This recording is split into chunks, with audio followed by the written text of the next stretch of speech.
All right, welcome, Buddy Book Club. I'm Dylan, here with my comfort object, my receiver, Keith. What's up, buddy? Hello there. You're the receiver for sure, for sure. Take your shirt off, Dylan. I'll let you see new colors. All right, well, here at the Buddy Book Club, we're breaking down some bestsellers, and this week we'll be discussing The Giver by Lois Lowry. If you'd like to reach out to us to recommend a book for us to read or about any past episodes, you can visit our website, buddybookclub.com, or slide into our DMs on Twitter or Instagram, Buddy Book Club Podcast. You can listen to us on iTunes and Spotify, so please download and subscribe. Keith, I feel like we just spoke because we did a podcast a couple days ago, I feel like. But, you know, just hearing your voice, it gives me the stirrings. I just wanted you to know that. Appreciate that. I edited it, so I'm talking to you all the time. You don't realize it, but You're listening to me? I'm like having conversations with you. It's a little creepy. It's fine. I text you and I'm like, yeah, man, good point. And you're like, what? I'm like, oh, I guess I was on an audio recording, huh? Yeah, that's fair. All right, so like we said, this week we were talking about The Giver. Most of us read this I think I was in 6th grade. Just for listeners out there, the next couple books we're going to try to do some back to school reading stuff, considering it is September. But basically Giver being like 6th, 7th grade, we're going to try to stick with that and go like 7th, 8th grade, 8th, 9th grade. We'll see. Maybe do 2 or 3. We'll see how that goes. Granted, like everything we read is pretty much at the 9th grade level, so can't go past that because then we'll expose ourselves. 9th grade's a stretch, so yeah, for sure. Yeah, we're reading like Dostoevsky. I was learning as I was reading this about there's like this reading level, like how many points or something. So like this book's probably like 600, 700 points, and then you know, we're going to read All Quiet on the Western Front. That's like 800 or whatever, which equates it to like a 8th grade level, something like that. So I think that's probably our wheelhouse, and we're going to stick in there. Okay, let's get into The Giver, though. The Giver is basically about how if an older man takes you into his dwelling, gets your shirt off, and puts his hands on you, then you have to escape to elsewhere. No, I don't think so. I think it's you finally feel something for the first time. Oh, okay. So we read this totally differently. No? Wrong? It's subtext. It's all about subtext. But the community that The Giver is based on is basically a community or civilization which is built to protect people from choice because it's safer to not have choice. Is pretty much the gist, right? Mm-hmm. Yep. But I choose to move into stock up, stock down. So let's just dive right into that. Keith, stock up, The Giver. What do you got? Astrological signs, astrology, stock up. Okay. I know you're a big astrology guy, D-Man. I know you read your horoscopes. No, the SGF is, but... Oh, really? Okay. Oh, so huge. Can I not make fun of it? No, that's all I do, so you're more than welcome. All right, well, we're going in on it. Actually, no, I'm actually saying stock up. Stock up, what? So in this society, much like in the real world, you could be born on the first of the year or the last day of the year, and you're considered a certain age, 11, right? You're just 11, and then the next year happens, and you're 12. But there's a huge competitive advantage to someone that's born early, as Malcolm spelled Gladwell. out. Yes, Freakonomics, Malcolm Gladwell. Apparently, 12% of baseball players are born in the month in July, whereas only 6% are born in August because the cutoff date in baseball is typically in a certain date in July.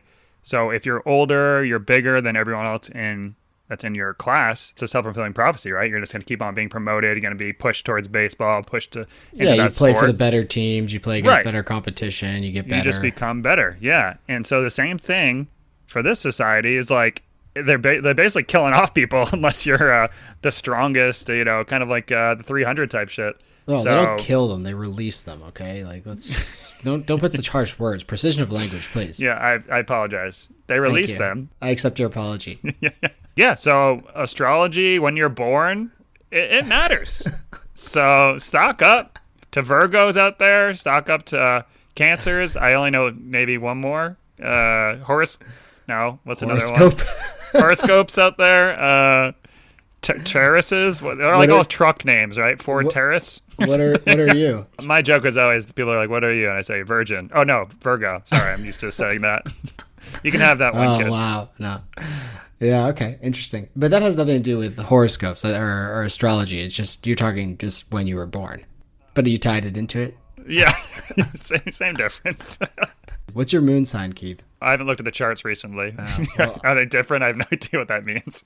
You send me the day you were born, where you were born, and the time you were born, and I'll give you everything.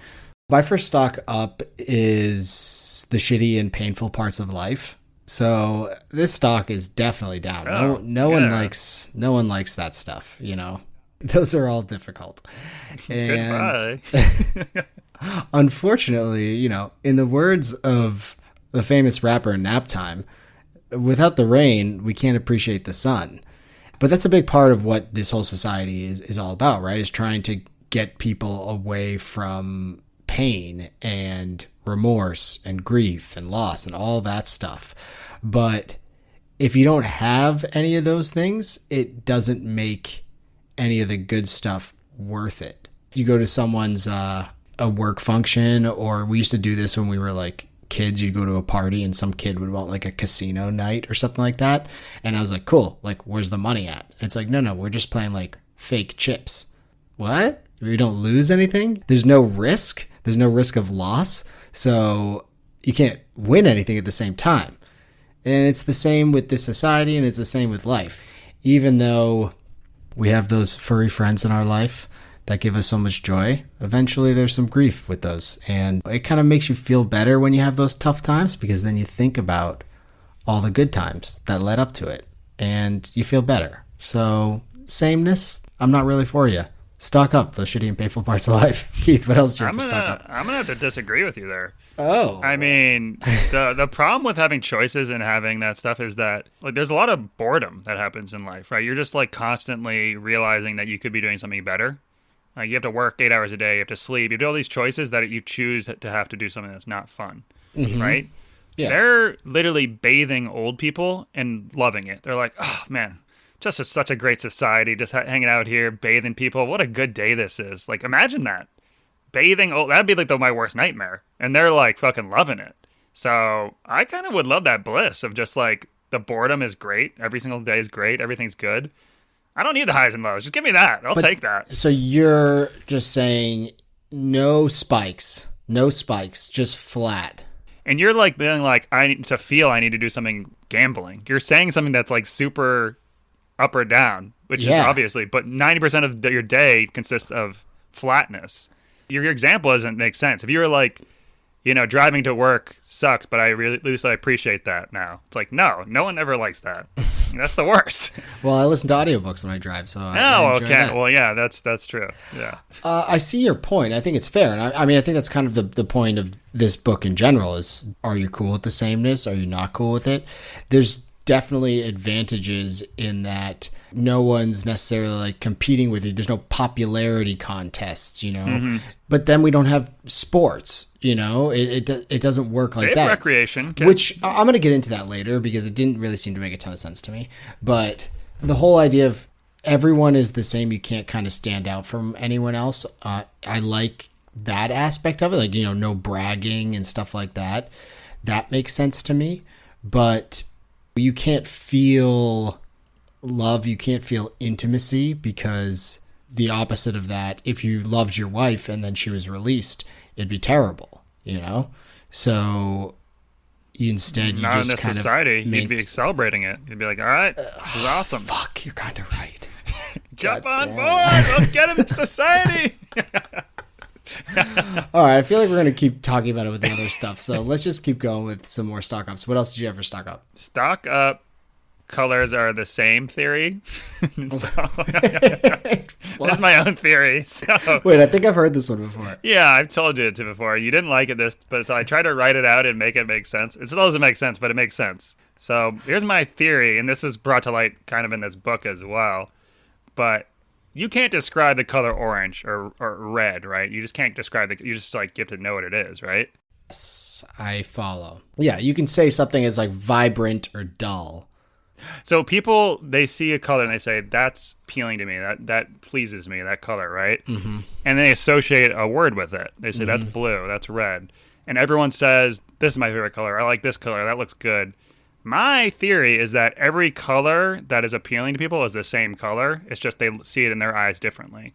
So it's kind of like a language, right? Hello, bonjour, jumbo. Jumbo? What? Yeah, that's Kenyan. Hello. Oh, okay. Oh, no, Jumbo Jai. Yeah. That song. Hey, Jumbo Jumbo. They're all forms of hello, but they all mean the same thing. That's what colors are. We all see the exact same colors. So whatever is your favorite color is my favorite color in my eyes, but we call things differently. I'm so confused. No, I've Yeah, never I been more didn't clear confused it in up. my life. All right, you see the color red. No, so we're looking at an orange, like an actual orange. Yes, and is orange your favorite color or a color that's pleasing to you? Sure, it's pleasing to me. Yeah. Okay. If orange isn't my favorite color, I'm seeing what I would consider a different color than your eyes sees. Our eyes are seeing, no matter what, it's always this. It's whatever is appealing to us. We just see different colors. Does that make sense? You don't see an orange as the color orange. You see it. Yeah, what your orange is, my orange is something different, but we just associate a word with it. Well, so if we're looking at a rainbow, right, it has very systematic colors. Like the rainbow is always the same, different colors in the same order. So are you telling me if we both looked at the rainbow and I saw the top one, I was like, that's red, you would say, no, that's not red? No, I would say that's red, but red may not be what my eyes perceive as my favorite color. The colors that we perceive as best are the same color in our eyes. There's no likes of colors. There's just so my favorite color difference is red. of names. My favorite color is red. What's your favorite color? Turquoise. Okay. So I'll when say I blue. look, Make it easy. well, no, turquoise is fine. So when I look at a turquoise stone, which is a real stone, turquoise, I'm seeing red and you're seeing turquoise. You're seeing a color that you don't like as much. I'm seeing the same color that you would consider the favorite color. I don't know what that means. It doesn't make All right, any we have sense. We have a pair of shorts, turquoise shorts, and a pair of red shorts. Yeah. They're in my eyes and your eyes. The colors are the opposite of each other. Like you're seeing your favorite color, I'm seeing my favorite color. They're both the same color. However, I look at mine and I say that's turquoise. You look at yours, you say that's red. I look at your red and I say that's red. It's not my favorite color. You look at turquoise, you say that's not your favorite color. But they're reversed. Yeah, duh. What? Okay, that's absolute We're never gonna buffoonery. It's absolute It buffoonery. makes sense if you think about it. No, we are all stupider now for hearing this. Well, that may be true, but it's a good theory. I can't explain it, but I can explain it perfectly if you just understood it. This needs to be a blog post because I need visual aids or something. Like this is something else. All right, I'm gonna get to my next stock up. My brain is just confused. Arranged marriages, stock up. So different societies approach this in different ways. Our society, being United States Anglo-Saxon people, we frown upon this. We do not like this idea. Things should not be arranged. For some reason, we should go out there, go to a bar, get drunk, meet someone, and then decide to marry them. That's not how it happened with me. But I'm just saying that's typically in this day and age. But these other countries where they, say, hey, you got 20 goats, I got a daughter, like let's make an exchange. Sometimes that can work, especially in this giver culture, because everyone seems to be chill, right? Obviously there's no issues of divorce or anything like that. Holy smokes, people be released left and right. But they do it in a way, because they're monitoring these kids from day one, it's like they can match people up appropriately so that there's a good relationship between the two, I'm going to say quote unquote parents. I mean, obviously they parent the children, but they're not, it's a successful relationship. It might not be the most intimate or loving relationship because those things don't exist, but just in terms of like compatibility, it checks out. So I think there's probably something here where, I mean, they're trying to do it with all the dating apps and whatnot. You put in all your likes and they match you up with somebody. But unfortunately, most relationships, at least the ones that I'm familiar with, it's not like, oh, I like skiing and she likes skiing, so we're both going to be compatible. It's sometimes like I like skiing and she thinks skiing's really stupid, so she wants to stay inside and make chili while I ski. Like, that sounds great. So I feel like there's some algorithm that eHarmony and those websites like haven't yet fine-tuned, where then we can get into a place where like in the next few decades we're really going to be finding these like very successful matches based on the sites, and they'll probably be like genetically based, as well as like interests and whatever you think your future will be. I'm not saying it will be perfect, but I think the success rate will probably be higher. What are your thoughts on that dystopian future for America? Yeah, I listened to some podcasts. I think it was called Startup, maybe, or something like that. And it was basically initially about a guy starting a podcast thing. And then the second season was about these girls that did a dating site. And their whole thing was like, you send your pictures in, we're going to rate you and then match you up with someone that's the same level as you. Oh. And that's what it kind of sounded like, this society. They believe that every single person, if you saw someone, every single person would rate them within 2 points of each other. So like you see a guy that's a 6, one person might say 5, one person might say 7, but within the averages they would be between 2 points of each other. So you're saying like you're... I'm a 2, but I could be yeah, a 3. So what does that say about Ellie then? Well, yeah, she's blind. That's what it says about her. She just... Yeah, well, that's good because, my SGF's a 10, so that means I'm at least an 8, right? Damn it. Yeah, I saved myself. I don't know about you. Yeah. It's okay. They don't listen. So their premise is that couples are always within like 2 points of each other. Like this is just looks based. Yeah, just based off looks, yeah. Yeah, I'm going to think about that. Actually, when I walk around, I'm going to think about that. I like this. I like this dystopian stuff because really we don't talk about the book. We're just talking about like weird societal trends and whatnot. So I can dig it. But either way, arranged marriages, stock up. Just make sure you're within 2 points of each other. What else did you have for stock up? That was it for stock up. Oh, okay. I had one more, which is a good lozenge. I don't know if you're into Halls or, when your throat's a little itchy or something, whatever your thing is, maybe those cherry ones that are really just candy. But Ron Rifkin, the guy who does this audiobook, lot of weird throat swallowings. I like the guy. Don't get me wrong. I like the guy. I thought he was a good narrator. I think he was good in The Negotiator. He's also in a bunch of other movies. He's just a good character actor, I think. But throughout this, it was like a... You didn't notice that? No. I mean, it's one of those things, if you pointed it out, I would not be able to hear it. You know what I mean? It was like he had a slightly dry throat, and he kept swallowing in a weird way. It totally took me out of it. I hated the fucking music. They thought they were Hans Zimmerman. Like, they just start playing music. I think it's Hans Zimmer. Well, whatever his name is. What did I say? You added a man to it, but I love it. What, he's the terrorist from Die Hard? Hans Gruber? Hans Gruber, either way. Yeah. But they started like doing like loud orchestras all of a sudden for no reason. I was like, wait, what's happening? There's nothing worse than like a tick you hear in an audiobook and you can't get over it. Yeah. So I think he just needed a throat lozenge. Not a big deal. Take one. Stock up. I could give you one. Great stock up. Stock up throat lozenges. Let's jump into stock down. What do you got? Brain development. Stock down. Please tell me more. This is really from me again, but the whole brain development thing is for the birds. It's not that really required. I went back and looked at my Facebook profile. It was set up in high school. I haven't touched it since then. I like the same music. Exact same movies, food, everything. The 3 books I listed.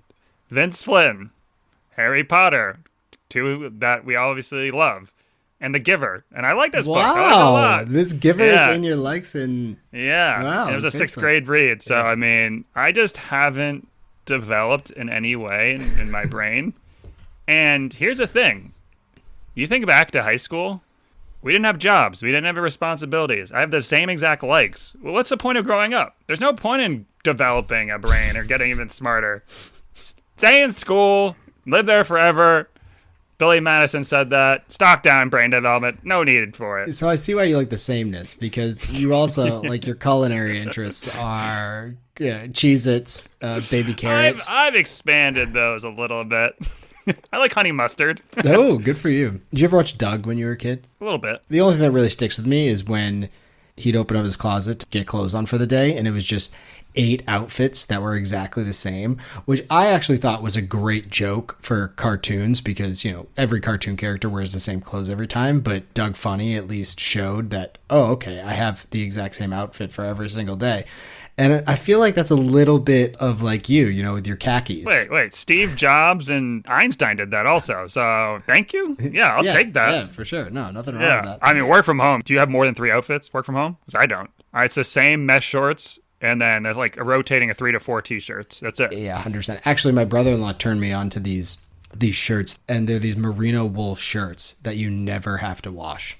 You literally never have to wash. Really? It's like some crazy technology. Send me the link to that. Yeah. They're $100 a pop, so they're like not cheap. But okay. But he bought like a 3-pack for, you know, $220 or something like that. And it's like made by people who work out and hike and stuff like that. And some guy went on like an international business trip, took 2 shirts, worked out every day, used one when he was sitting in the sauna, and like they never smell or anything like that. If it gets wet, you let it air dry and you can put it back on and it just never smells. It's good for like 45 days. Were you smelling it though? Oh, are you kidding me? I was going right into those pits. I was like, come on, give me.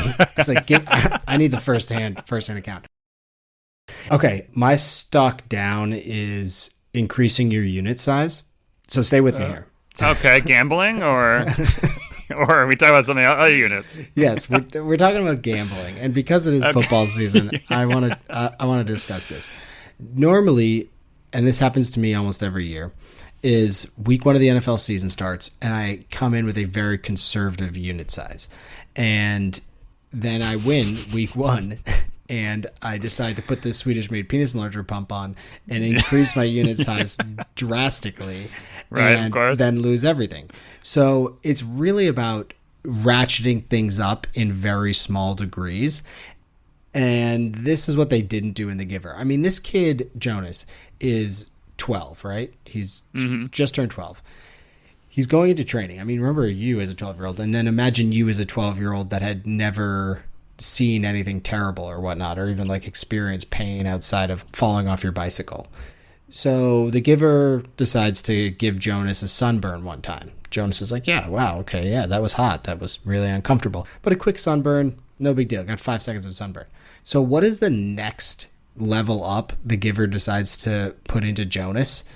He gives him a compound fracture. Like, he goes from sunburn to compound fracture and road rash. He's like on the sled or whatever, going down the hill, goes too fast. It's icy, falls off, breaks his leg. His leg's poking out sideways. He's like Gordon Hayward out here. And then on top of that, his face gets absolutely mangled. They started with sunburn and went to that. You should have microdosed in pain. Yeah, go up a little bit. Okay, you started with sunburn, go to like an actual like fire burn or something like that. Ooh, a blistery burn. Yikes, okay. And then go to needles or something along those lines, or a real fall without the compound fracture aspect. It just seemed way too much. No wonder Rosemary decided to just die, because this Giver is terrible at his job. He just keeps going. He's like, all right, what's next? Like, oh, let's go with warfare. Like, what do we want to go with? Like, let's straight up. Let's go trench warfare. I need to get it off my chest.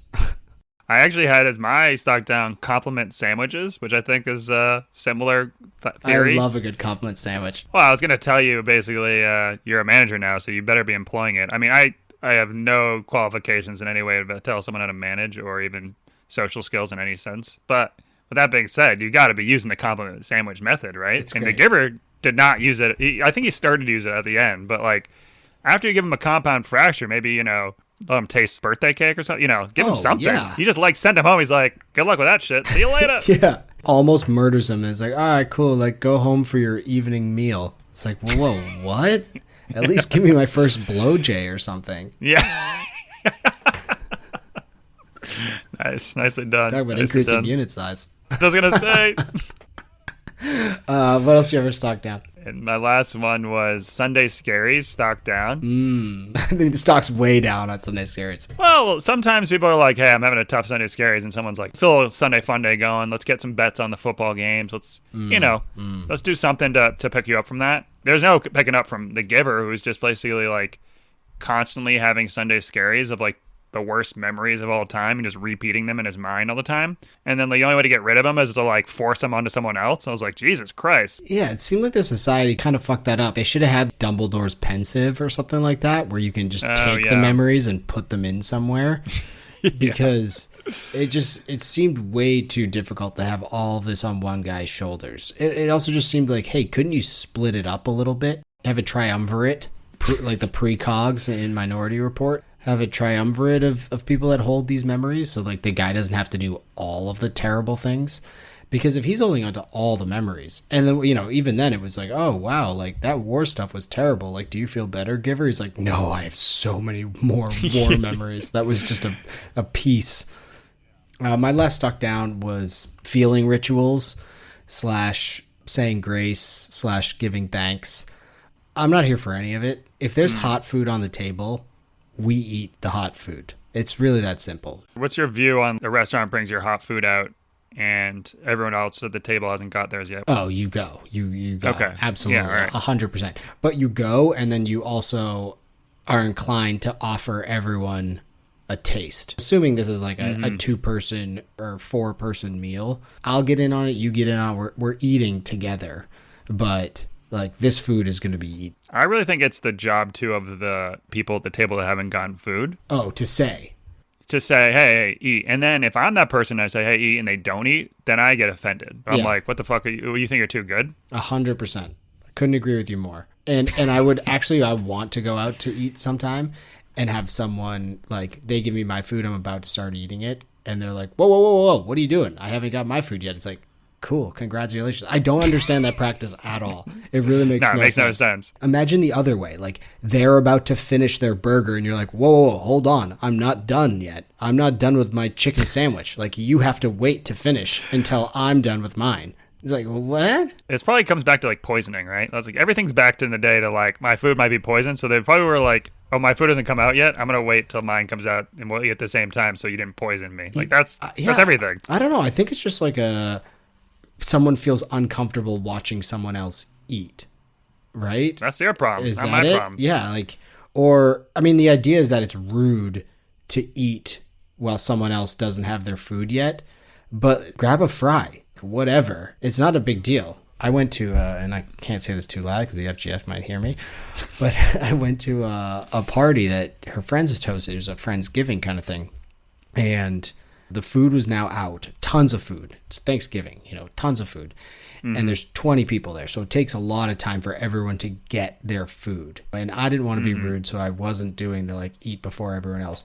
But then by the time everyone sat down and got their food, I was like, okay, this food has already decreased at least 15 degrees in heat from when it got delivered. So I'm going to sit down. Now everyone's here. I'm going to start eating. And the host stood up and he goes, whoa, hold on, everybody. We're going to go around the table, all 25 of us, and talk about what we're thankful about this year. And I was like, oh my God. I'm like looking at this turkey, like start to glaze over, like dry, the dryness is setting in. And I was just like, this is absolutely terrible. The point here is if there's hot food on the table, eat it. All right. If you wanted to give thanks for something, if you want to say grace, if you want to thank all of the gods for the food given to you, I appreciate that. Wait till after everyone's done eating. Then you can sit there and talk about how wonderful it was, thank the chicken for dying for you, all that stuff. But not at the beginning. Not at the beginning of the meal. Favorite scene, what do you got? Finding out what the release was, I think we kind of all knew. Sorry. Them killing the baby, man, that was kind of cool, right? I mean, what? I think that's when the shit got real, right? We realized, oh, this society is kind of fucked up. Because before that, and we already talked about this, but society wasn't that bad, I didn't think, right? Like, until you realize, oh, they're kind of just killing off people, which I still don't think was that bad of a deal, right? They're killing little babies. They're not harmed. I saw 300. They're throwing babies off mountains. Yeah, which is actually true. Spartans did. Right, or like someone breaks an arm like early, and they're like, "Well, you can't fight with us. You're useless. Get the fuck out of here." Right? Like, they at least were a little bit compassionate about it. They didn't seem like they were suffering when they were releasing them, quote unquote. Sounds like they just kind of gave them some drugs. They went on a nice little ride, and they passed away. Yeah, easy like peasy, lemon squeezy. Fentanyl, and then you're done. Yeah, I think we do have a problem where we tend to look at societies outside of our own and think negatively upon them. And this is one of those aspects where I didn't care. I really like the release thing. I was like, that's fine with me. They're trying to have population control in their society, and they can't have twins, and they don't want to have people that are going to take down the society and, you know, in terms of its strength or whatever. I'm not saying I agree with it, but I'm just saying, like, for this society, it works. And okay, do what you got to do. Like you said, it's not as bad as the Spartan stuff, which is 100% true. Like, you had to show your baby to some elders, and the elders would decide if it lived, or you had to toss it off a cliff. It's just like, that's way more messed up. And that was a successful society that people are like super jazzed about. They're like, oh, 300 is amazing. Like, look at this warrior society. It's like, how do you think they became a warrior society? And then on the other end, when it's like the elderly people getting their release, I mean, I'm a huge proponent of euthanasia in the right situations. You know, if someone's suffering, they should have the option to relieve themselves of that suffering. I think it's so weird that our society doesn't allow that.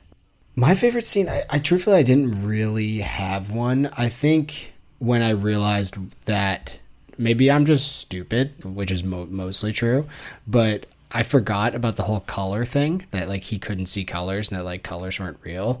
And then when he was like seeing beyond, and it like became clear that he was talking about like, oh, seeing colors.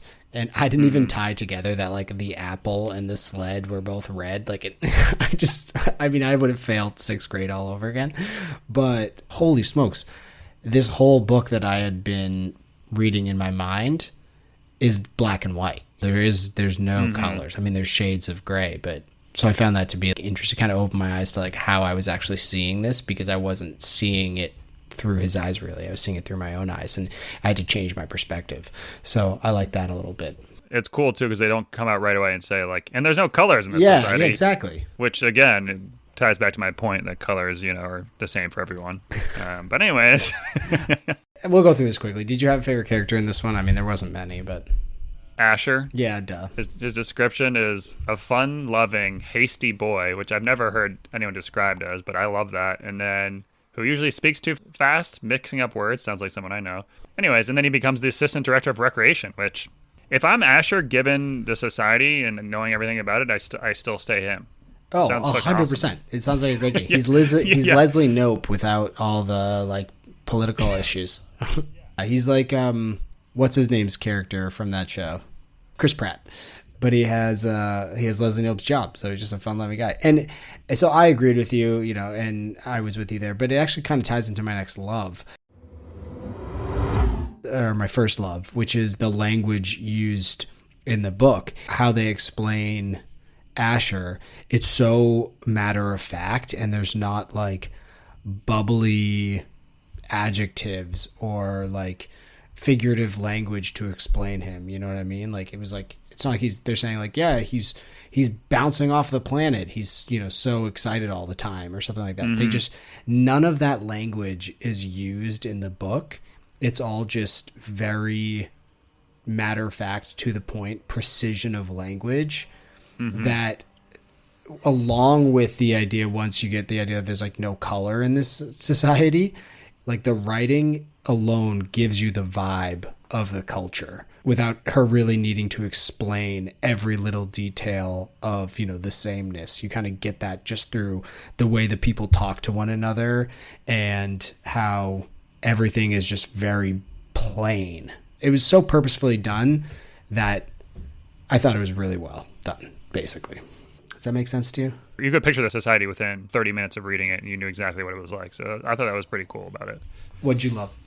This is where my love, I think I already mentioned earlier, this is where my love for like dystopian stuff came from. And I've been chasing that dragon ever since. I think it's just really cool to think of other societies, to think like outside the box. Because like, especially when you're young, you're kind of taught, oh, first are like, you know, my hometown's the best. And then you're like, my state's the best. And then you're like, my country's the best. And then eventually you're like, we're a small part of the actual world. There could be a million worlds out there that do things differently. There's a lot of things that we just assume are the best or the way it should be.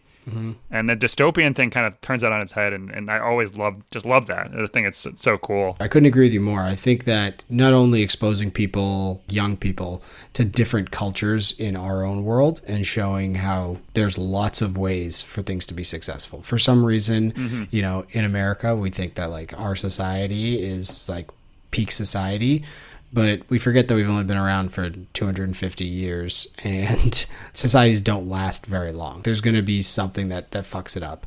And understanding other cultures is super important, but also when you read books and you see movies and stuff like that, you get people are able to play. It's like a playground where they're able to play with, let's take this part, this aspect of society and like go all the way with it. You can take communism and go all the way with it in a movie without having to like kill 25 million people like the aforementioned Mao Zedong or the Russian gulags and stuff like that. You're able to kind of use those ideas and play out this society with it. Obviously, those movies and books end up having, you know, a point and they usually end in terrible or interesting ways.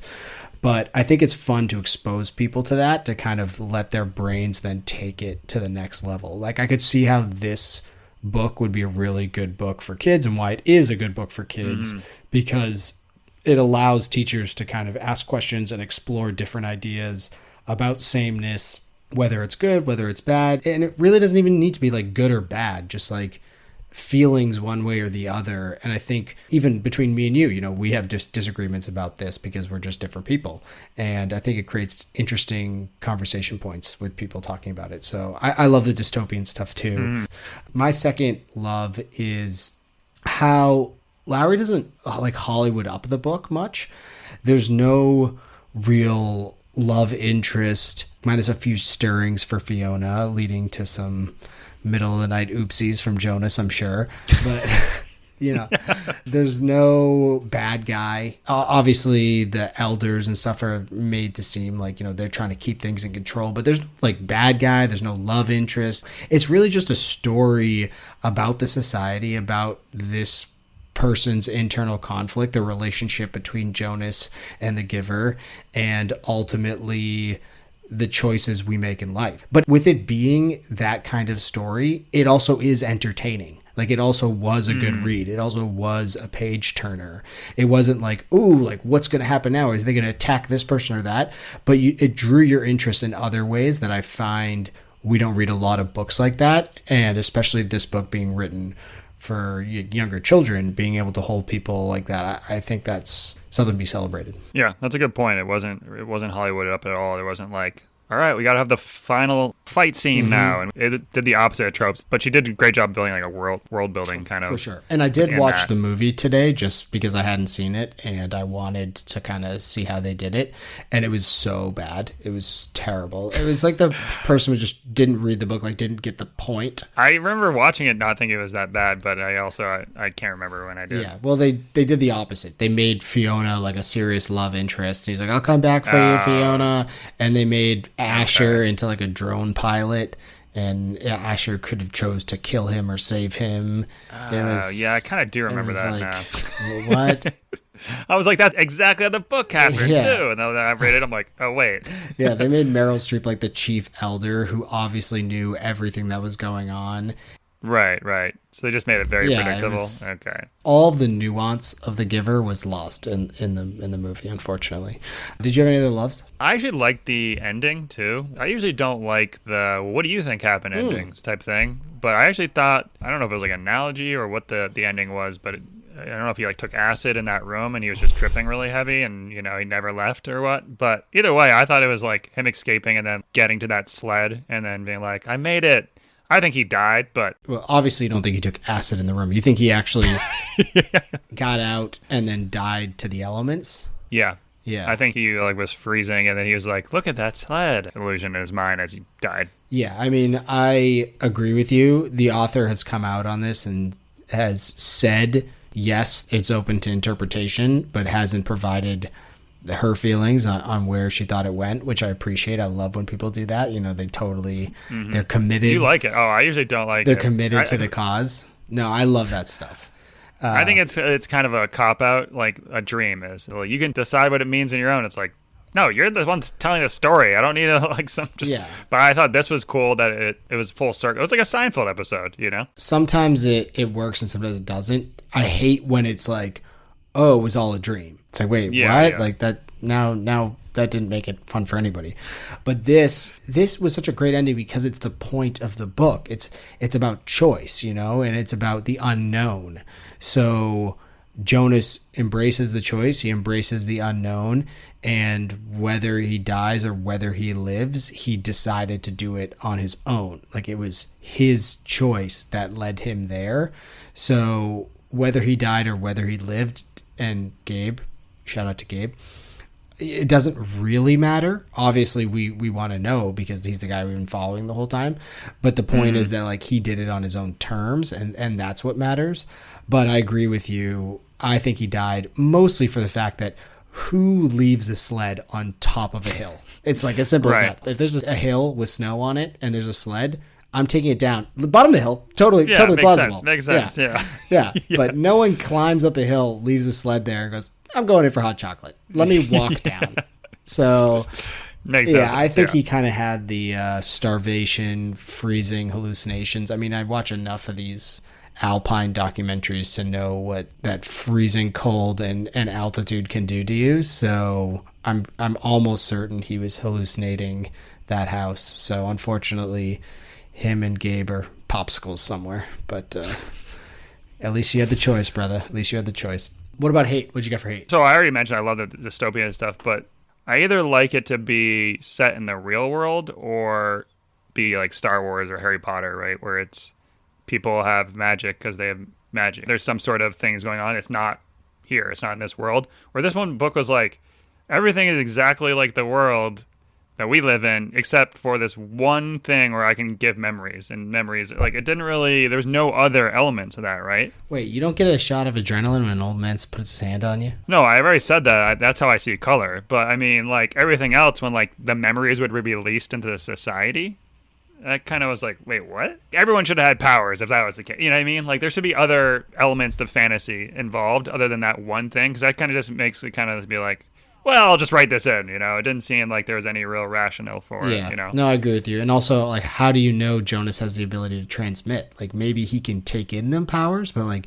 Because he had, like, blue eyes? Light eyes. Or light eyes. Light eyes, which I don't even know what that means, Yeah. but... And they do it differently in the movie, too. It's like you have a birthmark, which doesn't make any sense. But that, like, fantastical element didn't make a ton of sense, but it was really the only way for them to do it, besides him being like, sit in front of this TV, I got all these VHSs. Like, let me show you what was happening in the world. Yeah, I guess that's true. It's like Clockwork Orange or like Austin Powers when he watches the moon landing. Drink. My only hate, really, besides Lily. Lily, get out of here. I don't like you. Who is Lily? His sister. Too much. She should be released. My only real hate was that I don't really understand the rules of the society.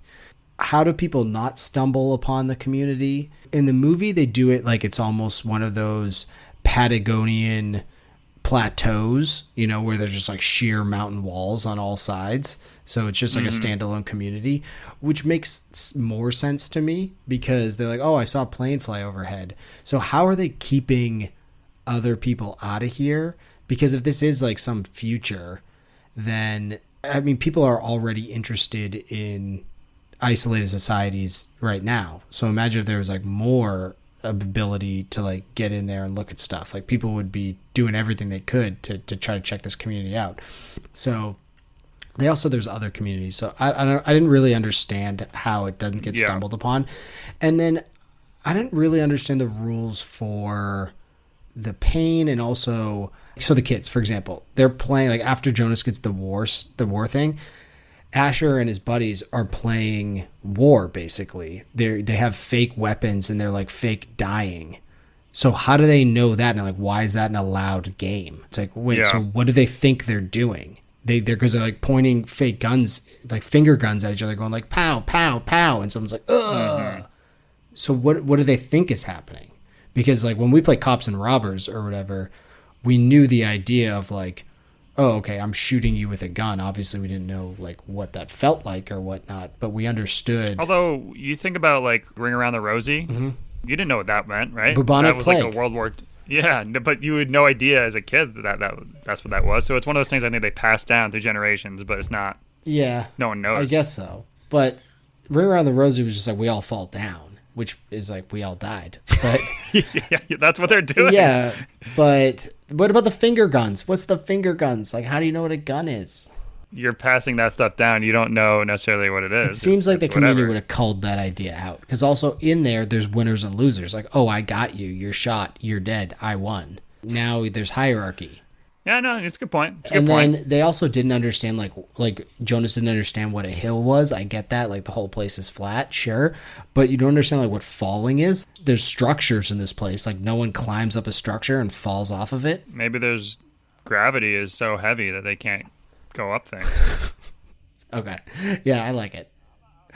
It's just I didn't know where the line was. I think that's the reason why Red Rising is mine and your number one book, is because it starts out this like microcosm of a society and continues to develop and grow. You know, it becomes like, oh, there's something outside of this little community, and then there's like, oh my god, there's a whole universe. You know, it just continues to get bigger and bigger. Big zoom out. That's what I love, which I would have loved that in The Giver, where there was a more explanation for that. But you know, it's a short story. It is what it is. Yeah, no, and I'm picking nits here because I really did enjoy it, but the whole time when like something would happen, be like, oh, I'm angry. It's like, no, precision of words. It's like, she's pissed off. What do you mean? She is angry. Like, what do you mean? People get angry. Like, yeah, right. It's like some of these emotions would be hard to quell, even with all the stuff that's going on. There is school, and like some kids are smarter than other people. There's just going to be a natural hierarchy that forms. And I guess if this book was longer, I think they'd talk about how they quell those ideas. Like how when someone gets ahead, they knock them back down. And when someone is below, they push them up to maintain the status quo. Because they even said like when they're doing the jobs, it's like, okay, here's the one day that we're actually going to like recognize what makes you guys different. But I feel like in every day, like people are understanding the differences already. I didn't understand too how you could be good at taking care of kids or like have empathy for them if you don't have any feelings. You know what I mean? Like that's for sure. They're like meant not to have feelings, and that's why it made sense when his dad was releasing those people. He didn't know what he was doing, so it wasn't like a big deal to him. Oh, I'm just like sending him off. I'm giving him this medicine, and then I'm putting him in this box, and they'll be good in another place. Like that's why I think he's in his mind was happening, because he just doesn't know what death is or like has emotions towards them. But then it didn't make sense why he would be like super into kids and like caring for them at the same time. Yeah, if it was all even, why would he even bring business. Gabriel home? You know, why would he be like, no, he's getting released. Like that's good. That's just as good as not being released. So yeah, right, exactly. There's no why would you care one way or the other? We have listener mail. You've got mail. Jeremy from Atlanta, Georgia. As a 11/12-year-old in your own life, if you were to be assigned a job based off of your skill set, then what would you have been assigned based off this society? Kleenex integrity tester. Jesus Christ. Oh, good for you. Wow. 11 or 12, huh? Must be nice. What's 12? Like, what an answer. What an answer. That's the clip right there, kid. 12 is like 6th grade. What was I into in 6th grade? I don't know. Like, I like to read books and play sports, but like they don't have professional sports here. So I'd like to think I'd be like Asher, like rec department person. I think I like to like help teach other people, and I'm very easily swayed. Like if I was in a cult, I'd be like all in. So I was a teacher and they ingratiated me into this ideas of what we are actually supposed to teach people. I'd be like, right on, that totally works. I think only later in life did I start to like actually question things. So if they got me early enough, I'd probably be, you know, one of these teachers that's like telling them about precision of language and whatnot. Yeah, I think that makes sense. Yeah. What about you? Yeah. Well, I mean, I peaked at 8, so that was my heyday. Yeah, I had flowing blonde hair back in the day. Wow. Now I have gray hair. Barely any of it. A rocket arm. A rocket arm at 8. So that's when I peaked. People are like, wow, you have a really good arm. And then like at 10, they're like, huh, you still have the same arm that you had. Now you're just normal. Anyways, but I was probably the smartest mathematician on planet Earth by then. I mean, pre-algebra wise, I am still one of the best of all time. Oh. I mean, I fucked multiplication tables up. I just, like, people did not put them in front of me because I fucked them up too much. Did you ever do minute math? I mean, 10-second math? That's what I remember it as. Hey. But that was probably my favorite thing because I was like good at the very simple math too as a kid. So they used to do like the minute math. Well, complicated math, sir. They used to do like minute math in like 4th grade. And it was like whoever got it first got like a lollipop or something like that. And I'd crush those. It was so good. Yeah.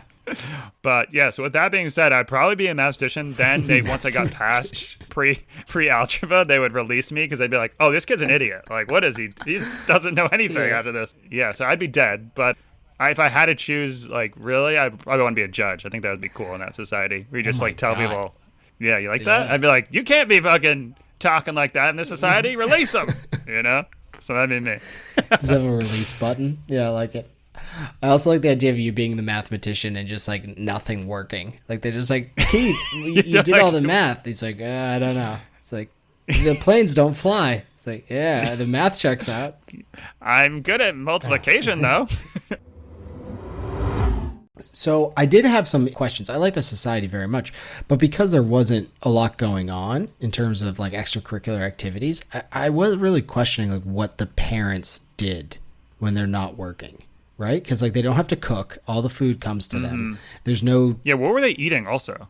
I think they were just eating like commissary meals. So it was like very like... What's that mean? Like when you go like prison meals or like when you go to college and like that's... So they didn't have meat or anything, right? Because they didn't even know what like birds were. Yeah, so I think they were just eating like spaghetti? Like, maybe like vegetarian gruel. Something along those lines. Like it was just like some sort of nutrient-rich mush, but like no seasoning, whatever. Just like whatever would fit your body.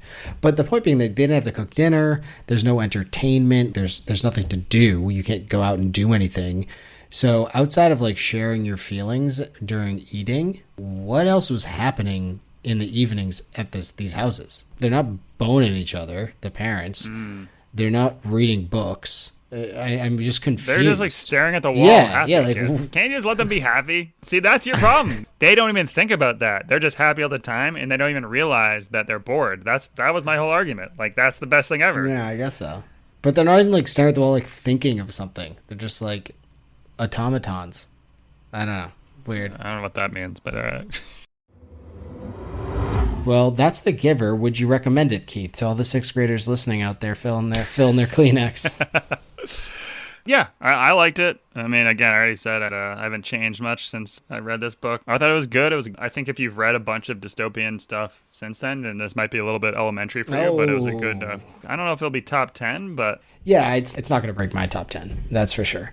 I liked it a lot, don't get me wrong. It's just, I rarely feel like I'm too advanced for a book, and... This one was just like, it was just very basic, you know? But I do think there's a lot of subtext there and a ton of stuff that can be talked about that is really interesting. I mean, we just did. If someone asked me, hey, you know, my kid's a good reader and he's in 5th grade, what should he read? I'd say, yeah, has he read The Giver? It'd be a good book when your kids of that age to read together and kind of talk about it. For sure. Yeah, I think it's a great book. It's just like, wasn't like the most interesting of all books. But I mean, with the audiobook's like 4 hours long and they put a ton of good stuff in there. If we're talking how good is it per minute kind of thing, 4 hours. Can't really beat that with a stick. So pound for pound, it's a great book. Exactly what I was trying to say. Thank you. All right, so we're going to move on to probably one reading level up. And what's our next one? The Alchemist by Paulo Coelho. Sweet. So yeah, we're going for The Alchemist next, and we'll have more to come. I actually have no idea what The Alchemist is, so I'm excited because it's also short too. So yeah, this will be fun. If you're trying to, it's the end of the year, you had a goal to get a bunch of books read and you haven't met your goal yet, get The Giver, get The Alchemist, get 2 under your belt, and you'll just start going from there. Oh, yeah. Okay, cool. Well, you enjoy your time off. I'll start reading The Alchemist, and we'll talk to you next time. Alrighty. All right, bye now.